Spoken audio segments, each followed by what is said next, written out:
কথায় আছে যে স্বপ্ন এবং লক্ষ্য হলো একটি মুদ্রারই দুটি দিক। যতক্ষণ না স্বপ্ন দেখছেন ততক্ষণ বুঝবেন কি করে আপনার লক্ষ্য কি। স্বপ্ন দেখে যদি নিজের লক্ষ্য বুঝতে পারেন, সেটা পেতে চান, তবেই সেটা লাভ করতে পারবেন। কিন্তু স্বপ্ন এবং লক্ষ্য এই দুইয়ের মধ্যে একটা ভারসাম্য রয়েছে, যেটা বজায় রাখা প্রয়োজনীয়।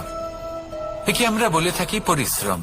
দেখুন, যদি আপনি স্বপ্ন দেখতে চান তাহলে পরিশ্রম ত্যাগ করে নিদ্রা লাভ প্রয়োজন।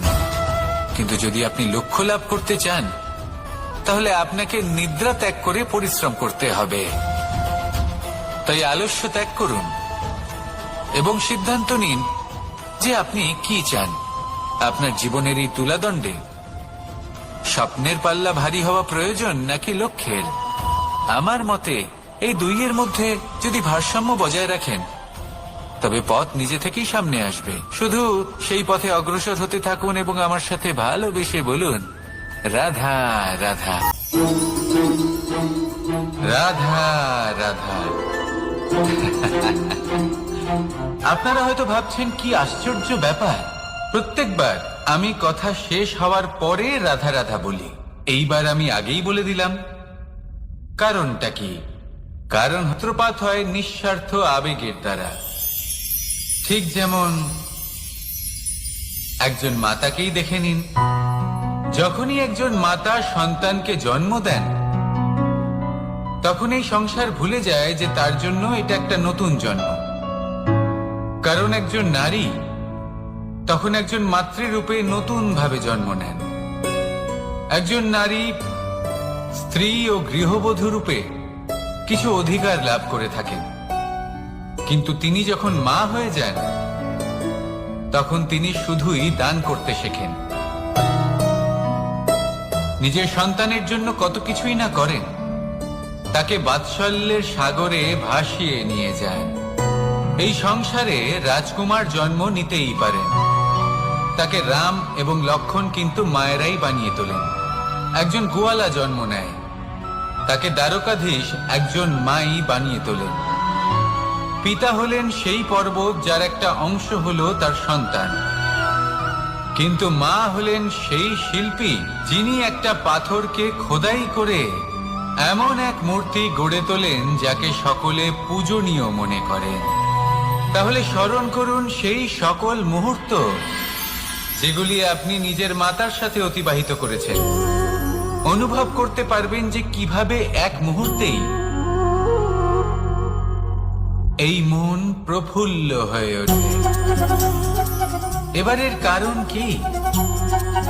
এর কারণ হলো এই জীবনের আসল দ্বারই হলো মমতা।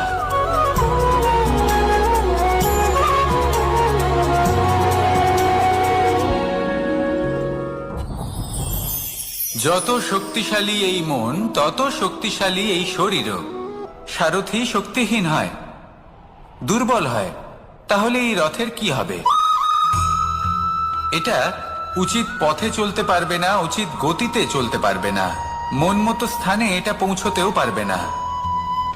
সেই জন্য মনের শক্তি অত্যন্ত প্রয়োজনীয়। এবার মনের শক্তি আমরা কোথা থেকে লাভ করি? দৃঢ়তার শক্তি থেকে। এবার এই শক্তি আমরা কিভাবে বাড়াতে পারি? আমরা প্রতিদিন কিছু নতুন স্থির করি, কিছু ছোট কিছু বড়। আর যেই আমরা নতুন কিছু পূর্ণ করি আমাদের মনের শক্তি বেড়ে যায়। আর যদি পূর্ণ না করতে পারি মনের শক্তি কমে যায়। একটা দেওয়ালের মতো ছোট ছোট ছোট ছোট শিলা আমরা একটার পর একটা স্থাপন করে একটা দেওয়াল তৈরি করি। এতগুলো পাথর যখন একত্রিত হয়ে যায় তখন এমন এক দেওয়াল তৈরি হয় যাকে ভাঙা প্রায় অসম্ভব হয়ে দাঁড়ায়। সেরকমই হয় মন এবং দৃঢ়তা। ছোট ছোট কাজ করে নিজের লক্ষ্য পূর্ণ করুন। এই লক্ষ্য যদি পূর্ণ হয় তবে মনের শক্তি বাড়বে। কিছুটা এইভাবে যে যত বড়ই বিপদ আসুক না কেন সেই বিপদ নিজে হার মেনে নেবে, কিন্তু আপনার মন ততটাই শক্তিশালী থাকবে। তাই মনের শক্তি বাড়াতে থাকুন যাতে আপনি উচিত পথে চলতে পারেন, উচিত গতিতে চলেন আর মনোবাঞ্ছিত স্থানে পৌঁছতে পারেন। তবেই এই মন প্রসন্ন হয়ে বলবে, রাধা রাধা। আমি রাধাকে ভালোবাসি। আর এই কথাটা সমগ্র সংসার জানে। আর সময় অন্তরে লীলার দ্বারা, বিভিন্ন ঘটনা দ্বারা, কর্মের দ্বারা আমি নিজের এই ভালোবাসা রাধার সামনে প্রকাশ করি। এবার আপনি বলবেন এসবের কি প্রয়োজন? রাধা কি এই কথা জানে না যে কৃষ্ণ তাকে কতটা ভালোবাসে? অবশ্যই জানে, কিন্তু এই যে ভালোবাসা, তা মনে রেখে দেওয়ার জন্য নয়, তা প্রকাশ করার জন্য। আর বারংবার এই ভালোবাসাকে প্রকাশ করা উচিত, উচিত সময় এবং উচিত সুযোগ দেখে। কিরকম? এবার যদি আপনি প্রেমীর সাথে কোনো উৎসবে থাকেন, তাহলে তার সাথে নৃত্য সঙ্গীত করুন। যদি ভিড়ের মাঝে থাকেন, তখন প্রেমীকে সম্মান করুন, একান্তে প্রসাধন করুন। দুঃখের সময় তার হাত ধরে থাকুন, সুখের সময় আলিঙ্গন করে রাখুন। এই প্রেম যত প্রকাশ করবেন, ততই এই প্রেমের বৃদ্ধি হবে। এই প্রেম আরো বেশি গভীর হবে, অটুট হবে। তাই এই প্রেমকে মনে নয়, আপনার জীবনে স্থান দিন।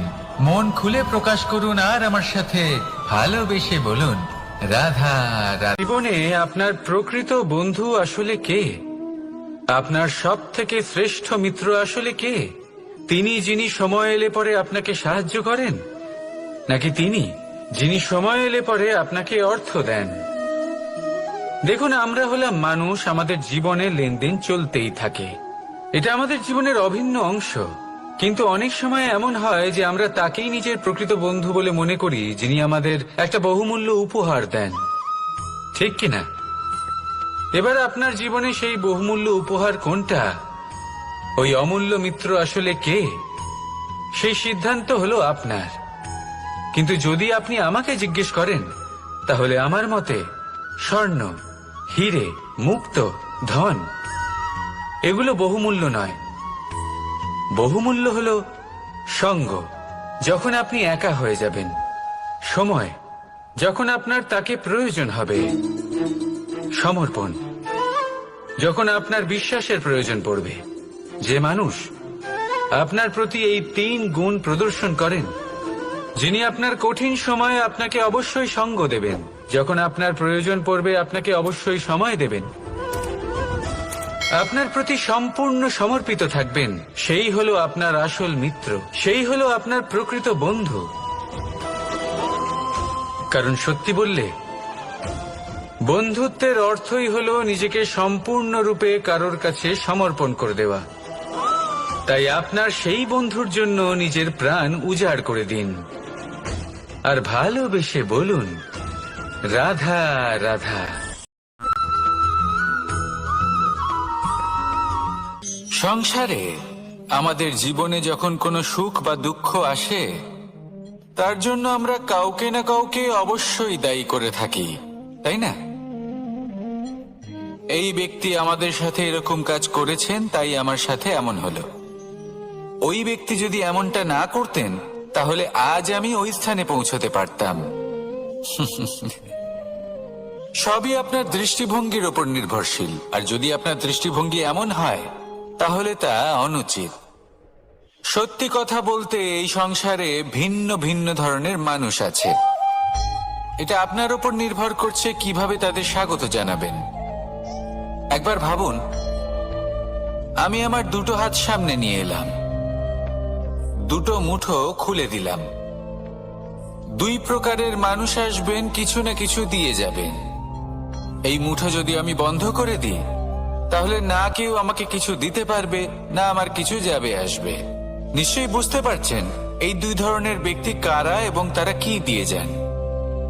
আমি যদি নিজের মুঠো খুলে দিই, তাহলে কিছু ভালো মানুষ আসবেন, আমাকে আনন্দ, সন্তুষ্টি, জ্ঞান প্রদান করে যাবেন, ভালো অভিজ্ঞতা দিয়ে যাবেন। কোনো খারাপ ব্যক্তি যদি আসেন, তাহলে তিনিও খারাপ অভিজ্ঞতা দেবেন, যার থেকে আমি শিক্ষা লাভ করব। এই সব কিছু আমি লাভ করতে পারি। মুঠো যদি বন্ধ করে রাখি, তাহলে আমি কিছুই পাবো না। দেখুন, এই সংসারে প্রত্যেকের জীবনে এরকম। প্রত্যেকের জীবনে সবকিছুই আছে, ভালো খারাপ 2 মানুষই আছে। ভালো অভিজ্ঞতা আছে, খারাপ অভিজ্ঞতা আছে। নির্ভর করছে আপনার উপর যে আপনি কি করবেন। এনাদের স্বাগত কিভাবে জানাবেন, কার থেকে কি বুঝবেন, কি শিখতে পারবেন, আর কোন দৃষ্টিভঙ্গি নিয়ে অগ্রসর হবেন। এটাই নির্ধারণ করবে যে আপনার জীবন কেমন হবে।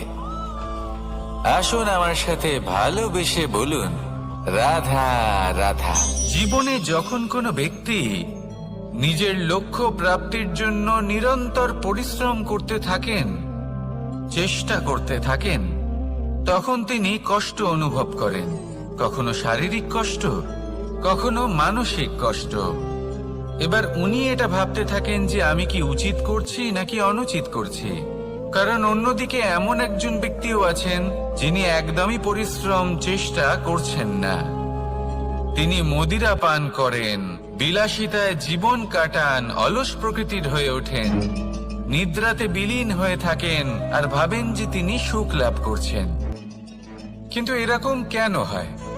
কারণ যখন আমরা সৎ পথে থাকি, উচিত পথে চলি, লক্ষ্য প্রাপ্ত করার জন্য চেষ্টা করতে থাকি, তখন আমাদের ভেতরে থাকা নেতিবাচক শক্তি এবং পাপ এই দেহকে ত্যাগ করে দেয়। আর এই অনুভূতিটাই আমাদের দুঃখের অনুভূতি দেয়, কষ্ট দেয়। এবার সেখানে যদি আমরা কুপথে চলি, অনুচিত পথে চলতে থাকি, তাহলে আমাদের ভেতরে থাকা পুণ্য এবং ধনাত্মক শক্তি আমাদের দেহ ত্যাগ করে দেয়। আর এই অনুভূতির কারণেই আমরা সুখ অনুভব করি। কিন্তু কখনো ভাববেন যে এই সুখ বেশি সময় পর্যন্ত থাকে না। সেই জন্য সবসময় মনে রাখবেন, যদি আপনি জানেন যে এটাই আপনার লক্ষ্য, এটাই উচিত পথ, শুভ পথ, তাতে নিরন্তরভাবে এগিয়ে যেতে চেষ্টা করতে থাকুন। এই কষ্ট আপনাকে সুখের পরাকাষ্ঠায় কখন পৌঁছে দেবে তা আপনি জানতেই পারবেন না। আসুন আমার সাথে ভালোবেসে বলুন, রাধা রাধা। জীবনে সাফল্য লাভ করতে হলে মানুষকে উচিত পথে চলতে হবে। কিন্তু তার থেকেও বেশি গুরুত্বপূর্ণ হলো এটা বোঝা যে সেই পথে চলতে চলতে কখন আমাদের দাঁড়াতে হবে আর কখন আমাদের চলতে হবে। এই শিক্ষা অত্যন্ত গুরুত্বপূর্ণ। এবার দেখুন, ছোট্ট একটা কথা রয়েছে, ওকে আটকিও না, যেতে দাও। এই বাক্যের অর্থ কি? অর্থ যে কাউকে আটকিও না, যে এগোতে চাইছে তাকে এগোতে দাও, তার পথে বাধা সৃষ্টি করো না। এবার এই ছোট কথাতে এক অনুচিত স্থানে আমি দাঁড়িয়ে পড়ি। আটকাও, যেতে দিও না। এবার এর অর্থ কি হলো? যে এই ব্যক্তিকে আটকাও, তাকে জীবনে এগোতে দিও না, এর পথে বাধা সৃষ্টি করো। এবার এই ছোট কথাতে অনুচিত স্থানে যদি আমি আটকে যাই, তবে ভাবো কত পার্থক্য হলো। এই শিক্ষা কতটা গুরুত্বপূর্ণ সেটা শিখুন। আর এই শিক্ষা আমাদের জীবনে কতটা গুরুত্বপূর্ণ হতে পারে সেইটা বুঝুন। বুঝে যান, শিখে যান জীবনে কখন সামনে এগোতে হবে আর কখন থামতে হবে। মন প্রসন্ন হয়ে বলবে, রাধা রাধা। সময় যা সবকিছুকে সমান করে দিতে পারে, যা সব থেকে বেশি শক্তিশালী, সব থেকে বড় সম্পত্তি, সব থেকে বড় শিক্ষক এবং সব থেকে বড় সুযোগ। এই সময় যখন ভালো যায় তখন তা আপনাকে আমিত্বে মত্ত করে তোলে, অহংকারে নিমজ্জিত করে দেয়। আর যখন খারাপ হয় তখন দুঃখের সাগরে নিজের প্রতি ঘৃণাবোধে নিমজ্জিত করে। তাই এই সময় যা এত শক্তিশালী এক সম্পত্তি, এত মহান একটি ধন, তাকে এমনি এমনি নষ্ট হতে দেবেন না। এই সময়ের সাথে কি করবেন, কিভাবে করবেন তা ভাবতে গিয়ে এবং করতে গিয়ে সময় নষ্ট করবেন না। যদি আপনি এই সময় নষ্ট করেন, তাহলে সময়ও নিশ্চিত করবে যে আপনার সাথে কি করা উচিত। তাই সময়ের সদ্ব্যবহার করুন আর আমার সাথে ভালোবেসে বলুন, রাধা রাধা। আপনারা সবাই একটা গাছের পাতাকে দেখুন। যতক্ষণ পর্যন্ত গাছের সাথে, মানে গাছের ডালের সাথে জুড়ে থাকে, সে সবুজ থাকে, বাতাসের সাথে সে নড়তে থাকে। যতক্ষণ পর্যন্ত ও সূর্য থেকে পাওয়া রশ্মির শক্তি গাছে পৌঁছে দেয়, ততক্ষণ ও ডালের সাথে যুক্ত থাকে। কিন্তু যখন সেই পাতা শুকিয়ে যায়, তখন তার কোনো গুরুত্ব থাকে না। সেই পাতা গাছের ডালে এবং বৃক্ষের কাছে বোঝা হয়ে থেকে যায়। এবং এমন এক সময় আসে যখন সেই ডালটি শুকনো সেই পাতাকে পরিত্যাগ করে। এটাই আমরা এই প্রকৃতিতে দেখি এবং এটাই হলো সত্য। আর এটাই আমাদের জীবনে খুব বড় একটা শিক্ষা।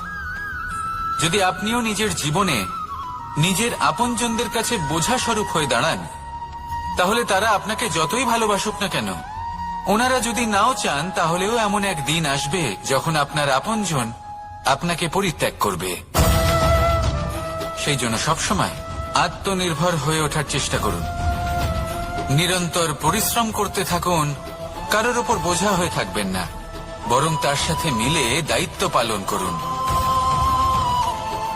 এমনটা করবেন, তাহলে আপনার সম্মানও বজায় থাকবে এবং সম্পর্কের মধ্যে আপনার মূল্যও বজায় থাকবে। আসুন আর আমার সাথে ভালোবেসে বলুন, রাধা রাধা। ঈশ্বর আসলে কে? সংসারের বেশিরভাগ মানুষের কাছে ঈশ্বর হলেন এই সংসারের রচয়িতা, পালনকর্তা। কারোর কাছে উনি জ্ঞাতা, কারোর কাছে উনি হলেন আস্থার প্রতীক, আবার কারোর জন্য শুধুমাত্র অন্ধ বিশ্বাস। কিন্তু এই ঈশ্বর কি কোনো শরীর, নাকি একটা বোধ, নাকি শুধুই শ্রদ্ধা? ঈশ্বর হলেন তিনি যিনি হলেন আপনার ইষ্ট। সেই জন্যই তো গুরু, মাতা, পিতা এনাদেরও ঈশ্বরই বলা হয়েছে। যাদেরকে আমরা ঈশ্বর বলে মনে করি, যারা আমাদের ইষ্ট, তারা আমাদের একটি পথ দেখান, একটি দিকে চালিত করেন। সেই পথে চলে আপনি শুভ কর্ম করতে পারেন। আর যখন কোনো ব্যক্তি তার ঈশ্বরের আদেশ পালন করেন, তখন সে নিজে থেকেই শুভ পথে অগ্রসর হয়ে যান। বেশ কয়েকজন মানুষ ঈশ্বরের ওপর আস্থা রাখেন এবং ভাবেন যে অনুচিত কোনো কাজ করা উচিত নয়, ঈশ্বর দেখছেন। ওনারা ভয় পান যে কোনো অনুচিত কর্ম করলে কে জানে তার পরিণাম কি হবে। এমন অনেক ব্যক্তি রয়েছেন যারা ঈশ্বরকে বিশ্বাস করেন এবং জানেন যে ঈশ্বর তাদেরকে দেখছেন, তাই যে যে শুভ কর্ম ওনারা করেছেন তার ফল তারা অবশ্যই পাবেন। এবার আপনি ভয় পেয়ে ঈশ্বরকে বিশ্বাস করবেন, নাকি বিশ্বাসের দ্বারা ঈশ্বরকে বিশ্বাস করবেন, সেই সিদ্ধান্ত আপনারই। কিন্তু হ্যাঁ, যদি আপনার মনে ঈশ্বরের জন্য কোনো স্থান থাকে, যদি আপনার কোনো ইষ্ট থাকেন, যদি আপনি কাউকে ঈশ্বর মনে করেন, যার প্রত্যেক আদেশ আপনি পালন করে থাকেন, তাহলে বলি, ঈশ্বর কখনো আপনাকে অনুচিত পথে চালিত করবেন না। আসুন আমার সাথে ভালোবেসে বলুন, রাধা রাধা।